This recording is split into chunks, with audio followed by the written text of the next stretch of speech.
A script includes the text that you want to convert to audio. It can be a file, which we'll call a manuscript, a website address, or any text that you enter into our submission text box. You can upload a manuscript as a plain text file, as a Microsoft Word document, as an Adobe PDF file, or as an ebook in EPUB format. Please make sure before submitting it that it is a text document and does not contain any photographs, images, charts, diagrams, graphs, captions, tables, embedded audio or video, macros, or hyperlinks. While our system is able to simply ignore these and process only the textual content, multimedia elements can significantly slow down text-to-speech synthesis. If rarely, it can happen that PDF documents and ebooks, especially old ones, are so poorly structured that our system cannot read them. In this case, we recommend that you copy the document's content and insert it as plain text. Obviously, we cannot read password-protected and encrypted documents, and these will cause processing to halt with an error message. There is a 2 megabytes limit to the size of the manuscript file. This corresponds roughly to the text file size of a novel with 1,200 pages. In addition, your manuscript should not be smaller than 36 bytes, which means it should be a text with at least 36 letters. Alternatively, you can specify a web page address, a URL that starts with HTTP or with HTTPS.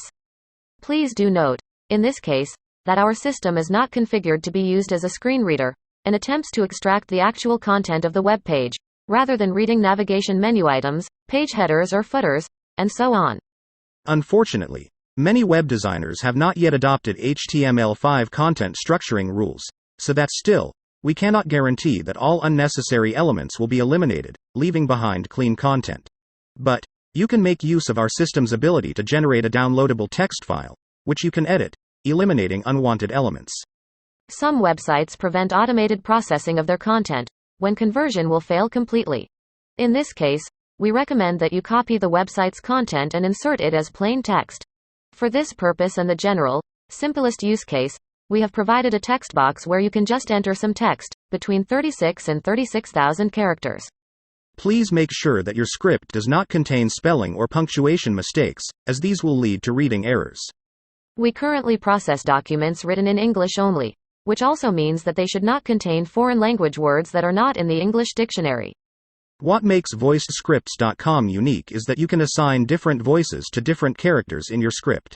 Please note that you have to enter character names exactly as they appear in your script, except that capitalization does not matter. For example, if you enter Mr. Bing as a character name, as written on the left, and in your script, he appears written out as on the right, our system cannot make a match. In addition, there is the restriction that character names must start with a letter or the hash sign, and contain only letters of the English alphabet, numbers, spaces, or one of the following: dot, dash, apostrophe, parenthesis, ampersand, hash. Which means, names, numbers, and titles, such as Dr. Phil's first secretary, or Handyman number 1 and number 2. Where names in your script include diacritics, such as in Martina Navratilova, Bjorn Borg, Renee Zellweger, Zoe Baird, please replace the diacritics with Latin counterparts. If you don't wish to designate character voices, you don't have to. In this case, a narrator voice, either designated by you, or assigned by default, will read all sections. Provide the character name you wish to assign in the corresponding field. Leave the other fields blank. There are 4 pre-defined identifiers that you can assign to any voice with any script. These are narrator, header, quote, and direction. In relation to a web page, a header is a text segment enclosed in H1 to H6 HTML tags. Otherwise, a header is recognized, where text not assigned to a character starts, continues, and ends in all caps. In relation to a web page, a quote is a text segment enclosed in Q or blockquote HTML tags. Otherwise, a quote is recognized, where text not assigned to a character appears enclosed by double quotation marks. All text not assigned to a character, to header, or quote, is assigned to the narrator. There is one exception to this rule in relation to correctly formatted screenplays, where short directives are inserted in parentheses within character dialogues. These are called parenthetical directions, and usually instruct an actor to read the text in a specific way. In voiced scripts, these segments are assigned to the voice identified with the keyword direction. In case no voice has been marked with the keyword direction, parenthetical directions are ignored and skipped over. In relation to correctly formatted screenplays, our software also knows how to interpret reading instructions following character names such as VO for voiceover, OS for off-screen, and OC for off-camera, and can also spell out location acronyms such as INT for interior and EXT for exterior. The nationality attribute provided with each voice determines the accent that the English text is read with. Currently available are American, British, Australian, and Indian accents. Voices designated as tourist voices will not read in a foreign language, but read English with a typical accent of someone from the corresponding country. We do not recommend choosing a tourist voice as a narrator voice. Each voice also has a gender attribute. We offer a large number of standard, high, and low-pitched, female and male, natural voices. Please pay attention that our system will remember voice selections, and suggest the same voices for a subsequent round of processing, within the same session. If you start creating a new voiced script and the Clear All Earlier Selections button appears, you should click it to remove any old assignments. When you assign a character name to a voice while completing our submission form, our software understands that it should look for that character name in your script. Once it identifies the character name, it designates the subsequent portion of the text to the corresponding voice. Our text-to-speech software is able to interpret the following as dialogue segments. A character name followed by a space and double quotes. As shown. Or a character name followed by a colon and double quotes. As shown. Or a character name followed by a colon, a space, and double quotes. In each case ending in double quotes as shown. These can appear at the beginning of a new line, or somewhere within text following a punctuation mark. In the example shown, the first sentence will be read by the narrator, while the voice assigned to John will read the quoted text. Our text-to-speech software interprets the following also as dialogue. A character name starting a new line, followed by a colon, and ending in a new line. As shown. Or a character name starting a new line, followed by a colon in a new line, and ending in a new line. As shown. Or a character name starting a new line, followed by a new line, and ending in a new paragraph. As shown.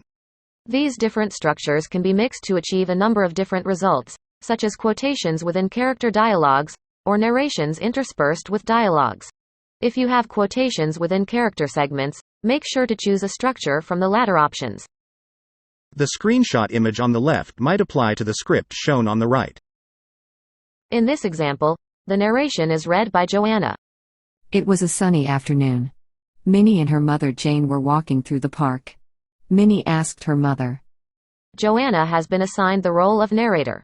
She does not read girl and does not read mother as these characters have been assigned to voices. Ivy reads the text that is enclosed by the double quotation marks following girl. Where are we going? And Sandra reads the text that is enclosed by the double quotation marks following mother. To the playground. As you can see, it is not the real names of the characters that matter, but how they are addressed in the dialogue. If no voice is assigned to a character or characters in general, the narrator will read the dialogue, but in this case, speak out the character names as well. It was a sunny afternoon. Minnie and her mother Jane were walking through the park. Minnie asked her mother, "Girl, where are we going?" "Mother, to the playground." Where, on the other hand, more than one voice is assigned to a character or the narrator by mistake, the last assignment will be the significant one. You can easily insert pauses of up to 9 seconds, simple melodies between 15 and 25 seconds, and common sound effects into your voiced scripts. To insert a pause anywhere in your text, simply write pause-x enclosed in braces, where x is between 1 and 9, as shown in the example. To insert a melody or sound effect, simply write snd-x enclosed in braces, where x is a 3-digit code, as shown in the example. Sounds are inserted sequentially between audio segments, which means that the text-to-speech is paused while the inserted file is playing.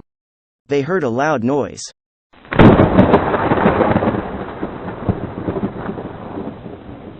lightning had struck.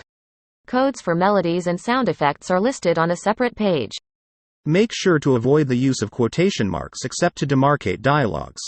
This also means that text, such as on the left, should be avoided, as this may inadvertently lead to erroneous interpretations. Where these do occur, write them out, for example writing out 5 inches. Even though our system can read headers and segmented text, content lists and tables, especially those embedded in PDF documents or ebooks, can at times lead to false interpretations. PDF files that have been obtained by scanning old documents, those with poor paragraph and line structure, and badly coded web pages are especially prone to errors. That's why we offer a confirmation page and plain text downloads of your scripts, so that you can easily edit them before producing an MP3. Please do note that the confirmation text may slightly differ from your original, since our system converts some symbols to their readily readable textual counterparts, and replaces some punctuation marks by others, in an effort to make your audio easier to synthesize by an AI. Our software is not trained to handle mathematical equations or formulae, such that a minus sign may be interpreted as a dash and a division sign as a slash, etc. Therefore, where mathematical expressions, or any other domain-specific special characters have to be used, these should be written out. More generally, you should know that if your manuscript relies mainly on charts, diagrams, data, symbols, etc., it will not convert well to audio. Poems and scripts that are based on unusual grammar or sentence structures are also not ideal candidates for creating voiced scripts. Numbers are read as cardinals, which means that, for example, this number will be converted to speech as 12,345. If you want it to be read as an ordinal, you should write it out as 1 2 3 4 5. Something similar applies to the spelling of characters. Where you want the letters of the word can to be read, you should write CAN. As for dates and times, these will be spoken out in the customary way of reading dates and times based in the nationality of the voice selected. If you have a specific way in mind, how these should be read, you should write it out instead of assuming. HTML tags are ignored by our software, and so are text enclosed in brackets and braces, as these are used for inserting reading instructions and file codes. If you look at the text version of the content of a website, you will notice that links are followed by double exclamation marks, which causes most voices to read text enclosed within anchor tags with emphasis. In general, double exclamation marks following a word or text segment are interpreted as requiring strong intonation when reading, whether followed by a full stop or not. In the case of the former, a short break will follow naturally. In the case of the latter, speech will simply return to normal. Please use this feature sparingly, only where needed, as emphasizing words or text segments this way often disrupts the natural flow of human-like speech. Parenthesis, underscores, em dashes, and ellipsis are handled similar to en dashes flanked by spaces, as is customary in reading text aloud. This means, the voice will not say, for example, open parenthesis, or something similar. If your intention is that this should be spoken out, then you should write it out. Please do not expect our system to know the expansions of uncommon abbreviations. If you want these to be spelled out, you have to write them out. A dot at the end of an abbreviation will be interpreted as a full stop. A final warning. Our web application was not designed for creation of multiple voiced scripts simultaneously. If you start creating a new voiced script in a tab in the same browser window, where another one is already being edited, the two processes may interfere with one another, with unexpected results.